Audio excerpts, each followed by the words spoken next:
여러분 그 빌립보라는 도시에 대해서 혹시 들어보신 적이 있는지 모르겠습니다. 혹시 들어보신 적이 있나요?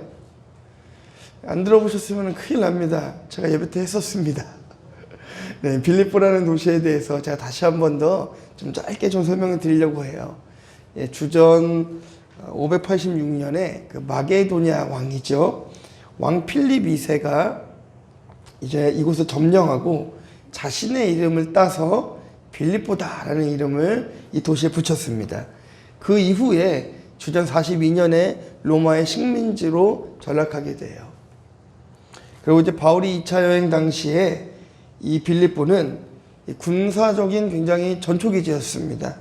그리고 유럽과 아시아를 이어주는 굉장히 중요한 도시 중에 하나였어요. 이런 도시에 사도 바울이 전도 여행을 하던 도중 주전 50년에 주후 50년에 이 교회를 세우게 됩니다. 그러니까 이 바울이 넘어가서 전도한 날이 바로 이 유럽에 최초로 교회가 생긴 그날이 됐다고 말씀드릴 수 있겠죠. 굉장히 많은 고생을 했습니다. 이 교회를 세우기 위해서. 이렇게 좀 우여곡절 끝에 교회가 설립되고, 그러다 보니까 아무래도 이 빌립보 교회 교인들은 바울을 향한 특별한 좀 애정이 좀 있었어요. 특별한 애정이 있었습니다. 그래서 그럴까요? 이 사도행전의 말씀을 보다 보면은요, 이 사도 바울이 감옥에 갇히게 돼요. 감옥에 갇히게 되는데, 마치 그 요셉이 노예로 팔려가듯이 이 사도 바울도 복음을 전하다가 잡혀서 로마의 감옥으로 가게 됩니다. 이제 그때에 죄수의 몸으로 가서 복음을 전하는데, 이 소식을 들은 이 빌립보 교인들이 가만히 있지 않고 에바브로디도라는 신실한 일꾼을 바울에게 보내게 되죠. 그리고 그를 통해서 빌립보 교회에 편지를 써서 보내게 됩니다. 그래서요, 이 빌립보서는 무엇보다 예수 그리스도의 사랑 그리고 기쁨, 이것이 가득 차 있어요. 사도 바울이 쓴 많은 이 서신서 중에서도요, 보통 이제 그 에베소서는 교회론을 많이 다룹니다. 그리고 골로새서는 기독론을 많이 다뤄요. 근데 유독 이 빌립보서는요, 굉장히 사적이고 조금 윤리적인, 그리고 아주 경건한 신앙적 태도가 무엇인지를 바르게 전달해주는 서신서 중에 하나라고 보시면 좋을 것 같아요. 무엇보다 바울 자신이 살아온 인생을 이 빌립보 교인들이 살기를 원했고, 나보다 남을 더 낮게 여기는 교회가 되기를 원하는 이 사도 바울의 마음이, 그리고 그리스도를 향한 그 사랑이 고스란히 전달되는 그런 서신서라고 볼 수 있습니다. 그래서 이 빌립보서에서 아주 강조하고 있는 것 중에 하나는 뭐냐면요, 성도가 서로 화평하고 화합하고 연합하라는 것이에요. 그런데 그 연합의 방법을 이야기하는데, 내가 남보다 낮아지라는 것입니다. 한 번 더 인사 나눠볼까요? 제가 낮아지겠습니다. 예. 쉽게 말씀 못하시겠죠? 그죠? 예, 한 번만 더 한번 고백해 볼게요. 제가 낮아지겠습니다.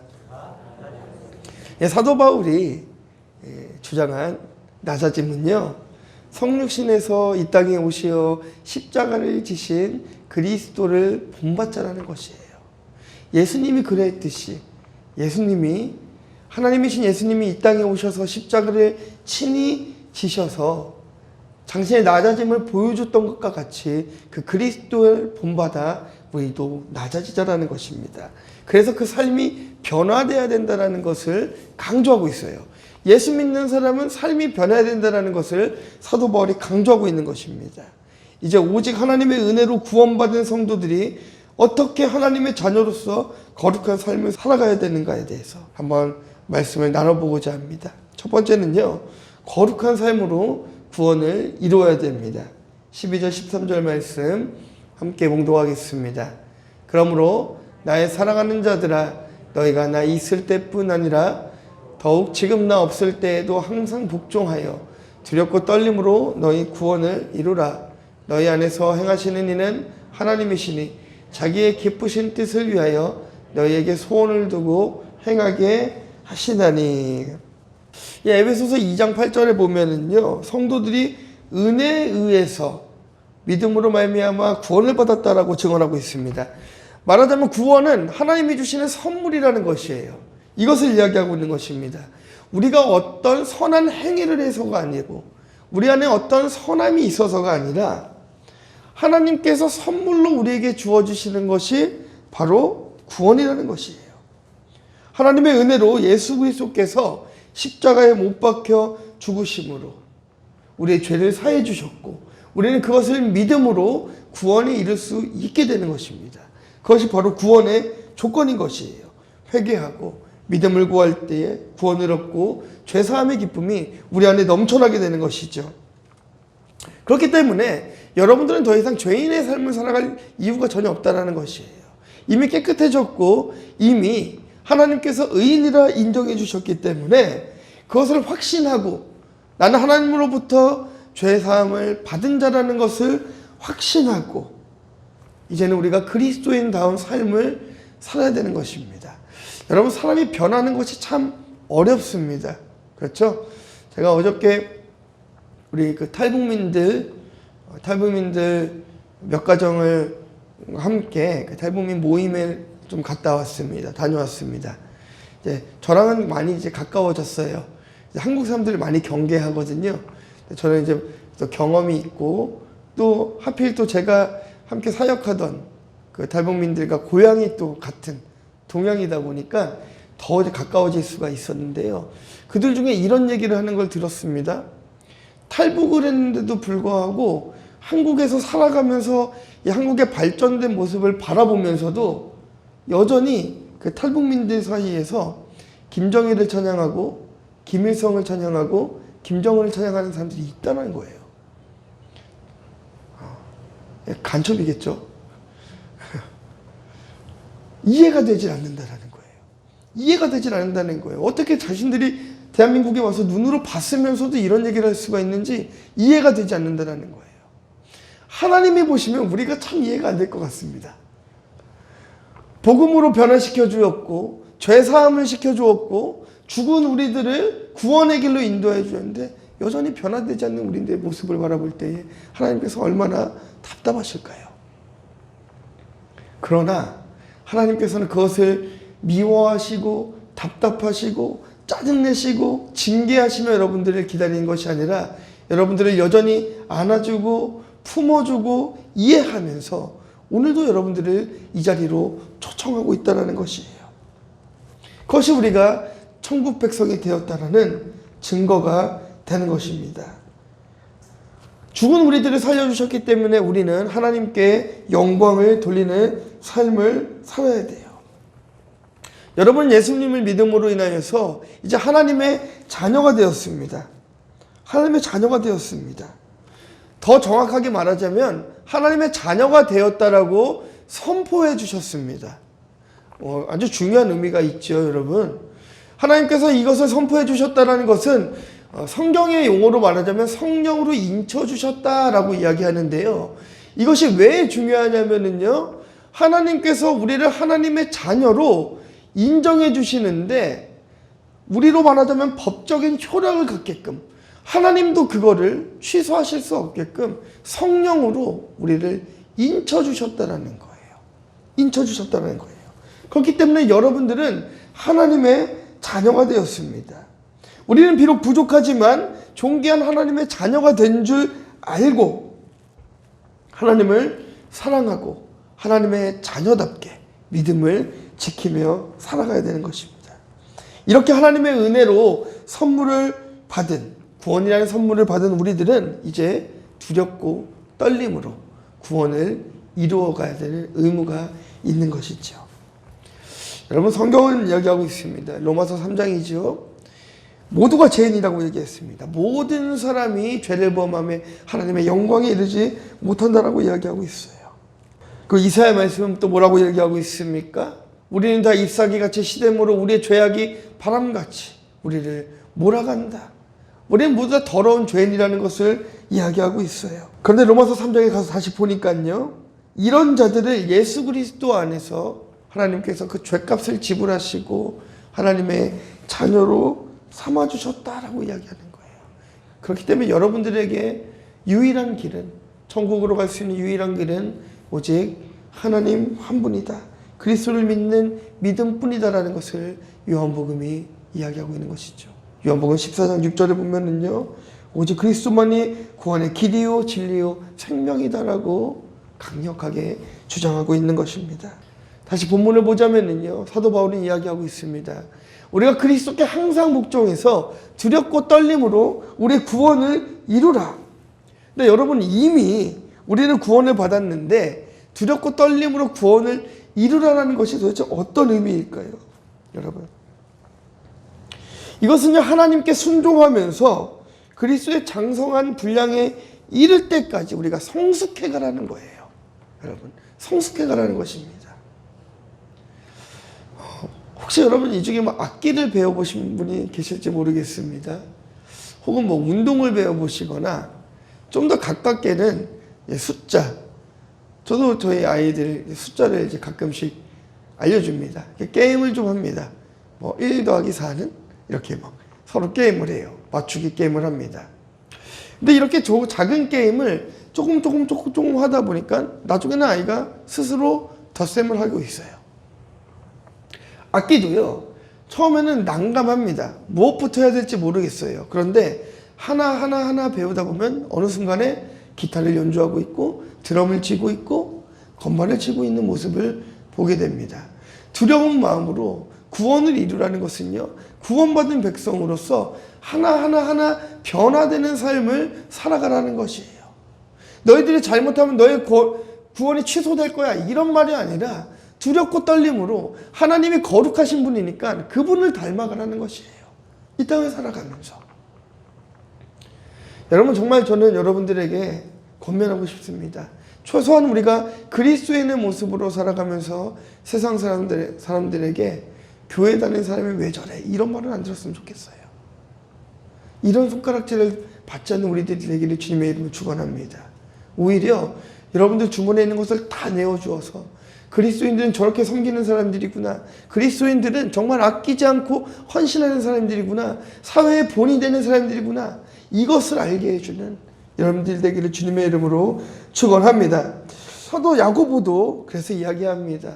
행함이 없는 믿음은 죽은 믿음이다라고 이렇게 고백하고 있습니다. 사도 바울 역시 지금 이 서신을 쓸 때에 지금 옥중에 있었어요. 그 옥중에서도 자신의 구원을 생각하고 있는 거예요. 구원의 완성을 기대하고 있는 것이에요. 사도 바울이 늘 꿈꾸던 것은 그것입니다. 예수 그리스도를 믿음으로 내가 구원을 받았는데 앞으로 내가 가게 될 천국은 얼마나 아름다운 곳일까? 얼마나 귀한 곳일까? 내가 만나게 될 하나님은 얼마나 존귀한 분이실까? 얼마나 거룩한 분이실까? 이것을 늘 꿈꾸면서 사도 바울은 살아갔고 빌립보 교인들에게 그 사랑의 마음을 담아 오늘 이 말씀을 기록하고 있는 것입니다. 사도 바울이 또 이야기했던 것은요, 이 구원이 완성되기를 위해서 기도하고 있었어요. 예수 그리스도를 믿는 순간 우리가 구원을 얻게 되는 것은 뭐 의심할 여지가 전혀 없습니다. 그렇죠? 여러분, 예수 그리스도를 믿었다면요, 여러분들의 구원을 의심하지 마세요. 여러분 구원받는 하나님의 백성이 되는 것입니다. 그런데 바울은 한 걸음 더 나아가서 구원을 삶으로 이루어 가려는 그 몸부림을 삶 속에서 치며 살아갔던 것이에요. 심지어는요, 이 사도 바울은 텐트메이커였잖아요. 유대인들은요, 이런 어떤 관습들이 있었습니다. 유대인 라페들이 사례비가 없다 보니까 자신의 생계를 이어가기 위해서 좀 일터를 구할 수 있게끔 기술을 늘 배웠어요. 한 개씩. 근데 사도 바울은 이제 집을 짓는 기술을 배웠습니다. 그래서 텐트메이커로서 뭐 일도 하고 사역도 했습니다. 그가 일을 하면서도 놓치지 않았던 것은 복음을 전하는 것이었어요. 사도 바울은 텐트메이커로서 가서 자신의 잡을 가지고 일을 하면서도 복음을 전했습니다.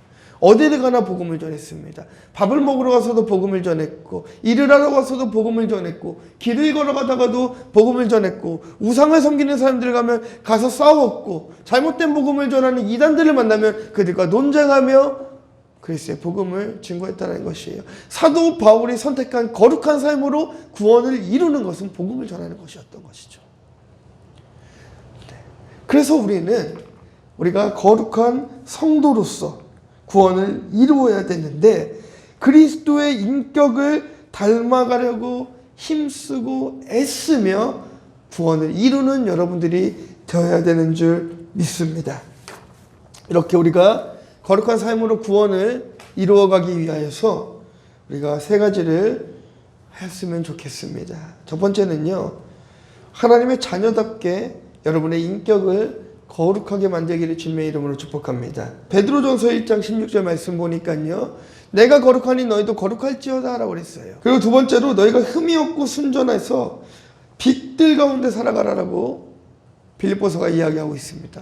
이 말씀을 함께 읽었으면 좋겠습니다. 시작. 이는 너희가 순전하여 어그러지고 거스르는 세대 가운데서 하나님의 흠없는 자녀로 세상에서 그들 가운데 빛들로 나타내며, 이 빌립보서의 말씀 여러분 잘 한번 보세요. 이들이 뭐라고 하고 있습니까? 너희들이 교회에서 너희들끼리만 뭉쳐서 너희들끼리만 구원의 길로 가라라고 이야기하고 있지 않다라는 거예요. 세상 가운데는 나가서 빛의 자녀로서의 역할을 감당하는 것입니다. 그것이 우리가 세상 속에서 거룩해져 가는 것이에요. 우리끼리만 모여있으면 안 됩니다, 여러분. 흩어져야 돼요. 흩어져야 돼요. 여러분의 삶의 터전에서 복음을 전해야 됩니다. 그 세 번째는요, 하나님의 자녀답게 선한 생활을 해야 됩니다.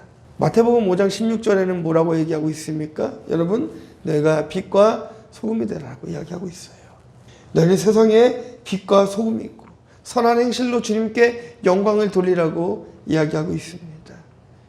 우리가 그리스도인으로서 거룩한 삶으로 구원을 이루어가는 첫 번째, 우리가 이것을 주님 앞에 기억했으면 좋겠습니다. 거룩한 삶으로 영광 돌리기를 주님의 이름으로 축원합니다. 자, 두 번째는요, 자녀다운 삶으로 구원을 이루는 것입니다. 14절에서 16절 말씀입니다. 함께 봉독하겠습니다. 시작.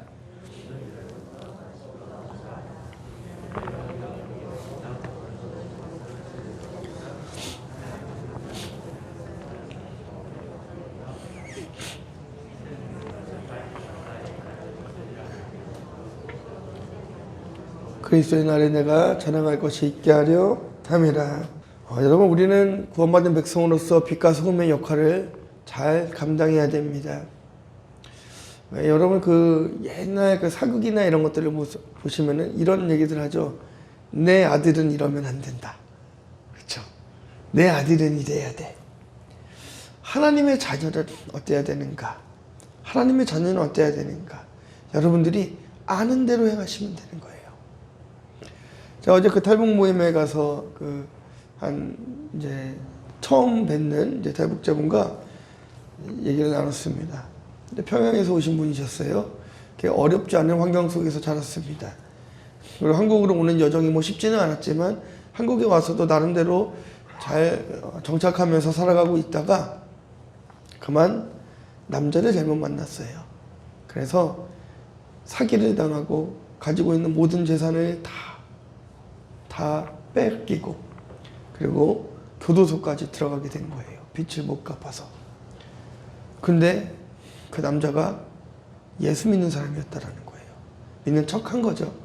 교회를 다니는 척. 교회 다니면 착해 보이잖아요. 그래서 교회를 다니는 척 했다라는 거예요. 너무 안타깝지 않습니까? 물론 그것이 계기가 돼서 오히려 그분은 교회 안으로 믿음 생활을 하게 됐고 하나님으로부터 구원받은 주의 자녀가 됐습니다. 그 또한 놀라운 섭리이기는 해요. 하지만 우리가 하나님의 자녀다운 삶을 살아간다는 것은 겸손한 마음으로 남을 나보다 낮게 여기는 것입니다. 서로 용서하고 용납하는 것입니다. 성경에 말한 것과 같이 악독과 분냄과 떠드는 것과 해방하고 이런 것들을 전부 다 버리고 용서와 사랑으로 그리스도께서 이 땅에서 본을 보이셨던 것과 같이 살아가는 것이 바로 자녀다운 삶인 것입니다. 아이들은 아버지를 따라할 수밖에 없습니다. 아버지의 습관을 따라합니다. 아버지의 언어를 따라합니다. 우리는 하나님의 자녀이지 않습니까? 주님의 자녀답게 하나님의 성품을 닮아가는 여러분들 되길 주님의 이름으로 축원합니다. 자, 빌립보서 2장 14절에 보니까요, 모든 일을 원망과 시비가 없이 하라라고 본문이 이야기하고 있습니다. 바울이 어떤 이유에서 이 모든 일을 원망과 시비가 없이 하라라고 이야기했을까요? 이 빌립보 교회 안에 다툼이 있었죠. 두 여성 지도자죠. 유디아와 순두개가 다툼이 좀 일어났습니다. 그래서 사도 바울이 이 빌립보서 4장 2절 말씀에 보시면은요, 복음에 합당한 생활을 하라라고 이야기하면서 복음에 합당한 생활이란 너희들이 먼저 하나 되는 것이다라고 이야기하는 거예요. 천국 시민이면 천국 시민답게 살아가라는 것이에요. 너희들이 싸워야 할 대상은 형제가 아니고 너희들이 교회를 무너뜨려 하는 이단이지 너희들이 형제와 싸울 이유가 없다라는 것입니다. 여러분 옆에 계신 분들이 여러분에게 사소한 잘못을 했어도요, 용서하시고 용납하시는 여러분들이시길 주님의 이름으로 축원합니다. 그런 의미에서 한번 인사 또 나눠볼까요? 용서하겠습니다. 네, 잘못하신 게 많은가 봐요. 사랑합니다보다 더 목소리가 크신 것 같아요. 자, 이제 용서한다고 했으니까요, 한 번 더 인사합시다. 용납하겠습니다. 네, 용납하겠습니다. 사도 바울이 이야기하는 자녀다운 삶으로 구원을 이루라는 것은 성도 안에 화평하고 화합하고 용서하고 서로 사랑을 하는 것이었습니다. 이렇게 사도 바울의 권면과 같이 하나된 하나님의 백성들은 세상을 향해서 구원받은 성도로의 특징을 우선적으로 보여줘야 됩니다. 성도의 선한 행실, 빛이 되는 생활을 구원받은 백성들이 세상에 보여줘야 합니다. 정에서 복림교회가 그런 교회가 되기를 소망하고 기도하고 있습니다. 사람이 많아지면 좋아요. 그런데 단순히 사람이 그냥 많아지는 것을 위해서 기도하고 있지 않아요. 그 많은 사람들이 함께 모여서 선교사를 파송하고 하나님 나라를 세우고 이 지역사회를 변화시키고 지역의 어려운 자들을 섬길 수 있는 재정과 하나님 사람들을 불러달라고 기도하고 있습니다. 왜요? 하나님의 자녀다운 교회로 성장하기 위해서 그렇게 사도 바울의 권면대로 기도하고 있는 것입니다.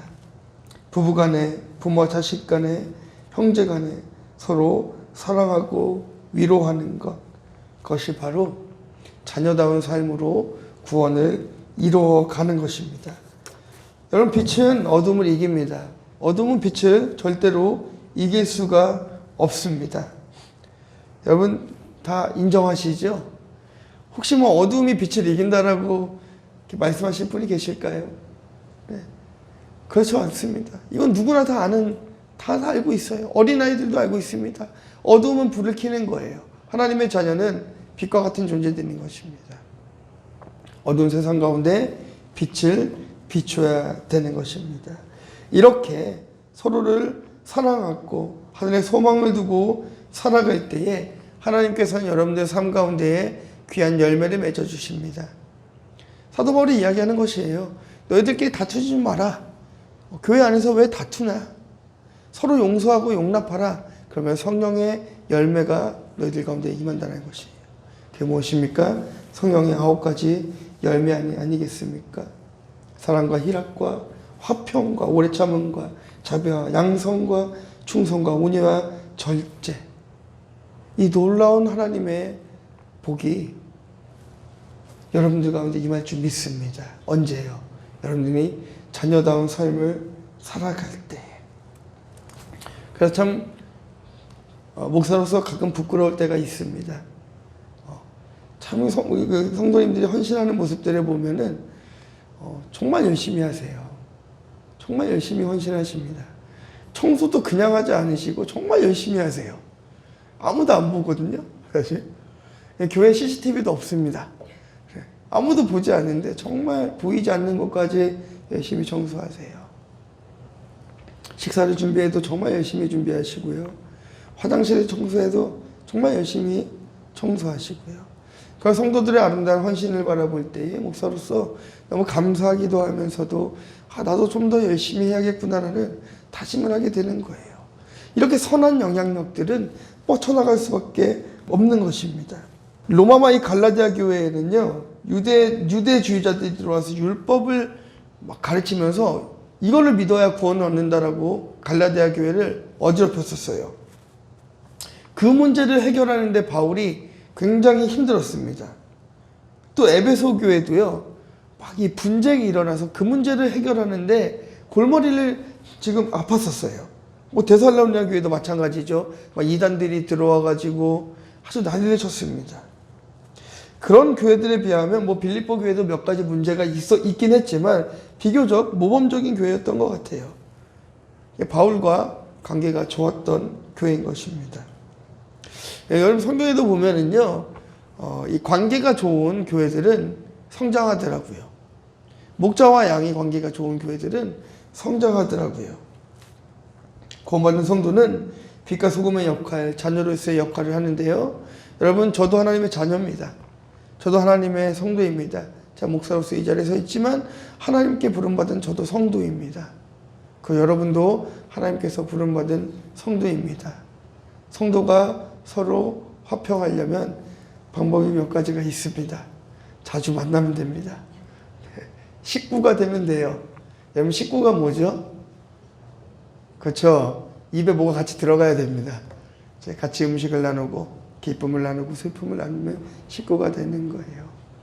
이 성령의 9가지 열매를 여러분들과 함께 나누기를 주님의 이름으로 축원합니다. 주님의 자녀로서 교회 세상 속에서는 빛을 발하며 구원을 이루어가고 교회 안에서는 서로 화평하고 연합하며 화합하며 구원을 이루어가는 여러분 되시기를 주님의 이름으로 축원합니다.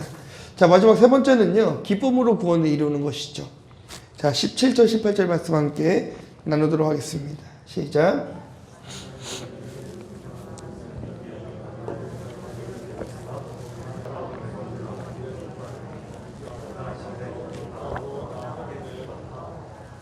아멘. 자, 오랫동안 탈북 선교를 하면서 탈북자들이 저에게 한 번도 화를 내거나 뭐 이렇게 짜증을 내거나 이런 적이 없었어요. 도움을 받아야 되는 입장이니까요. 그렇죠. 근데 단 한 번 아주 정색을 하면서 저에게 선생님 왜 그러십니까? 라고 했던 적이 있었어요. 언제냐면요, 제가 버스를 타고 함께 뭐 지역은 말씀드리기가 어려워요. 저 유튜브로 나가고 하니까 어려운데, 이게 버스를 타고 이렇게 가는 여정들이 좀 있는데, 이게 여러분 저 심장이 참 여러 개였으면 좋겠더라고요. 쫄깃쫄깃합니다. 검문소가 나올까봐 막 가슴이 막 조마조마해요. 그럼 우리 예수 믿는 사람들은 이 가슴이 조마조마하고 불안하면 뭘 해야 돼요? 찬송을 불러야 될 거 아니에요. 불안해 죽겠는데 왜 이렇게 자꾸 노래를 부르냐는 거죠. 네. 불안하니까 또 무슨 찬양이 나와요.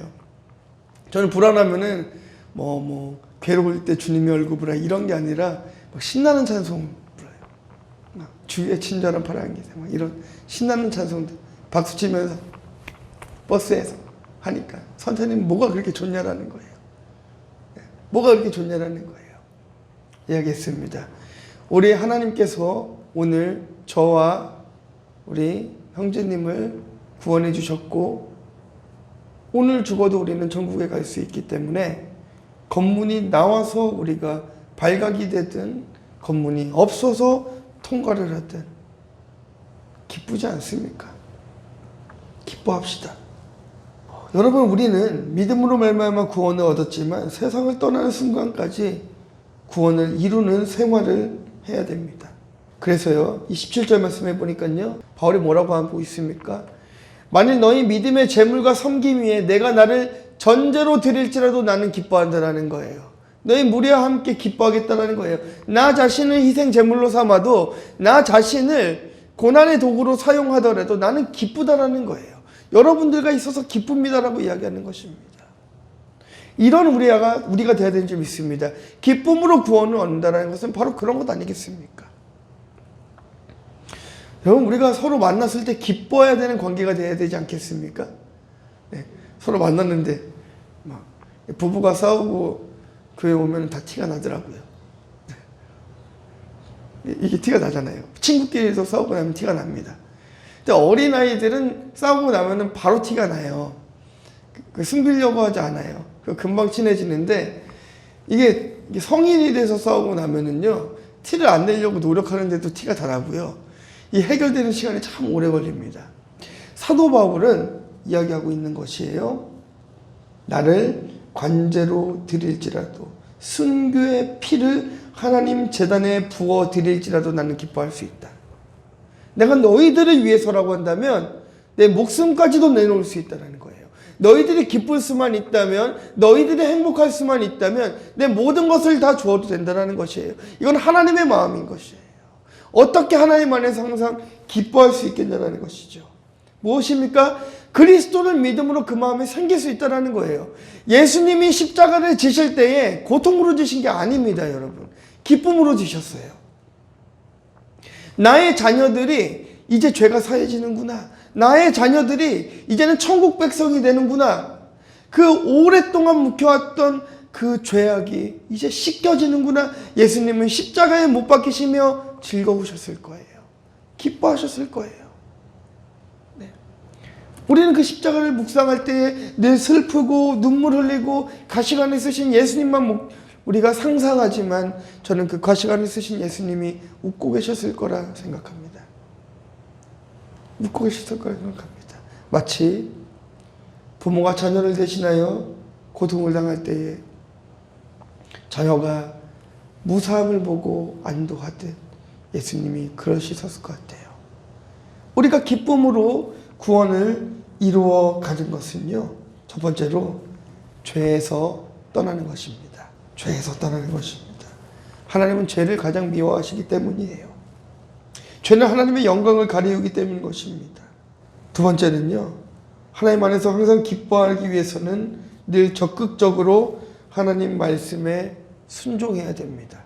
수동적으로 순종하는 것이 아니라 하나님 말씀을 적극적으로 순종해야 됩니다. 세 번째는요, 죄와 싸워 이겨야 하고 말씀에 순종하려면은요, 하나님 중심이 되어야 되는 거예요. 이게 참 어렵습니다, 여러분. 하나님 중심으로 살아간다는 것이 너무나 어렵습니다. 저는요, 인간의 성공 방법은 딱 그거밖에 없다고 생각해요. 하나님 중심으로, 말씀 중심으로, 교회 중심으로 이렇게 살아가면 여러분 인생은요, 꽃길만 걸으실 수 있어요. 저는 확신합니다. 그게 성경의 약속이기 때문이죠. 고난을 당해도 기뻐할 수 있습니다. 왜냐하면 그게 성경의 약속이기 때문인 것입니다. 내가 기쁨으로 나아가는데 내 안에 고난이 있고 내가 순교의 피를 흘릴지라도 기뻐할 수 있다는 사도 바울의 고백은 그가 하나님의 중심에 있었기 때문인 것이에요.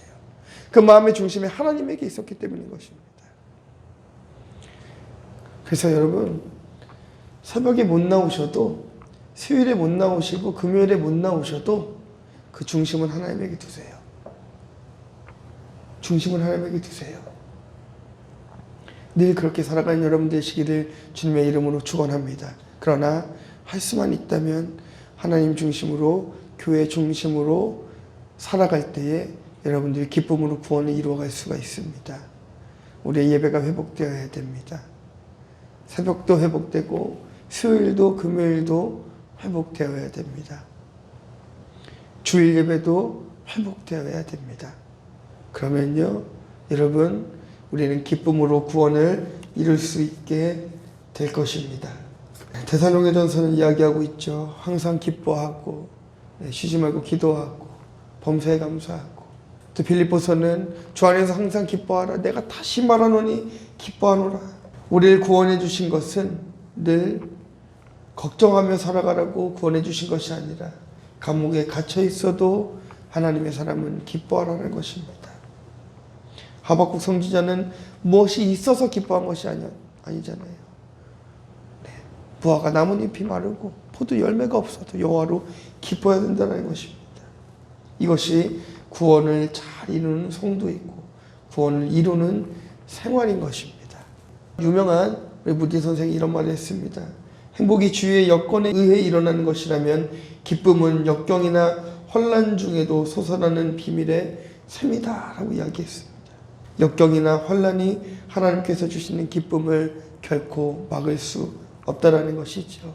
그래서 진정한 그리스도인은 어떤 상황 가운데서도 기쁨의 샘물을 마실 수가 있는 것입니다. 결론입니다. 우리 거룩한 삶으로 구원을 이루어 가야 됩니다. 여러분, 지금까지 여러분들 어떻게 살아왔는지 그것을 보지 마시고 오늘 이 시간 이후부터, 오늘 말씀을 들은 이 시간 이후부터 거룩한 삶을 살아가기로 결정해 봅시다. 안 될 수도 있어요. 넘어질 수 있지만 일어나서 또 결정합시다.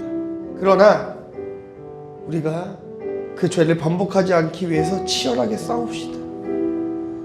다시는 내가 하나님 똑같은 죄를 반복하지 않겠습니다. 치열하게 싸웁시다. 그래서 세상 가운데서 빛과 소금의 역할을 감당해야 됩니다. 어떤 어려움이 있어도 기쁨으로 구원을 이루어가는 여러분들이 되기를 주님의 이름으로 축원합니다. 우리 함께 기도의 자리로 나갔으면 좋겠어요. 우리 한번 여러분의 목소리가 좀 귀에 들리게 같이 통성으로 한번 기도했으면 좋겠는데요. 여러분 한번 결심했으면 좋겠습니다. 하나님, 내가 거룩한 삶으로 구원을 이루어 보겠습니다.